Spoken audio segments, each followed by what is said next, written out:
So Kelly, tell us just exactly what it is that you do day to day in the business world and how that's actually going to translate into a weekend for women. Okay, can I just start by saying I'm really thankful and grateful for the weekend because I feel I get to kind of kick my shoes off a little bit and operate in a really personal space. And because I'm operating in a business space all day, every day, so helping businesses achieve their goal through the people that they have, I've pulled out content that I know specifically relates to women and will allow them to actually walk out of here with some real communication tools. Sounds a little light and cheesy, but some actual communication tools that can really give them a voice. Because Tash, a really simple introduction, sometimes I feel like women can get really cornered into either being very hard and closed or coming across as a doormat, so complete pushover. And my just general experience is it's quite hard to find a middle ground. So true. And how, when you want something and you want it, you really need it, how do you ask for that in a way where you don't fall into either side of that?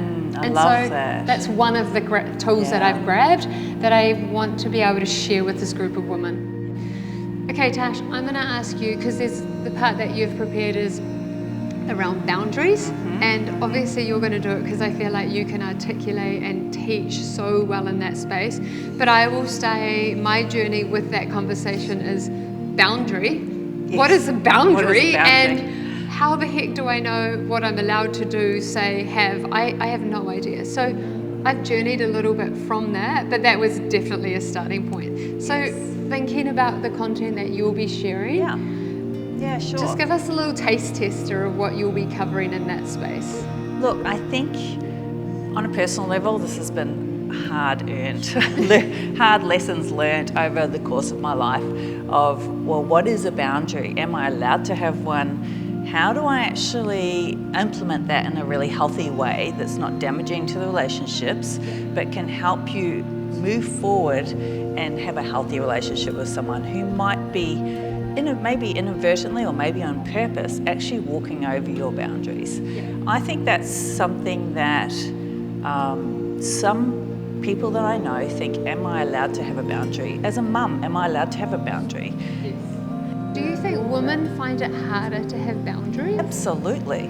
I think men don't find it quite as difficult. And I think, you know, when you feel that anger rising up, you're thinking in terms of an interaction with someone, sometimes that can actually be a clue that maybe somebody's actually stepping over your boundary. You can rewind that and go, what was that boundary? Why am I so upset by that?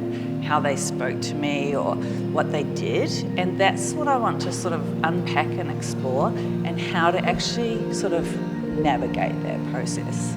Honestly, just moving through that conversation, I know if you could walk out of the room with that concept just clear in your head and some words around how to deliver.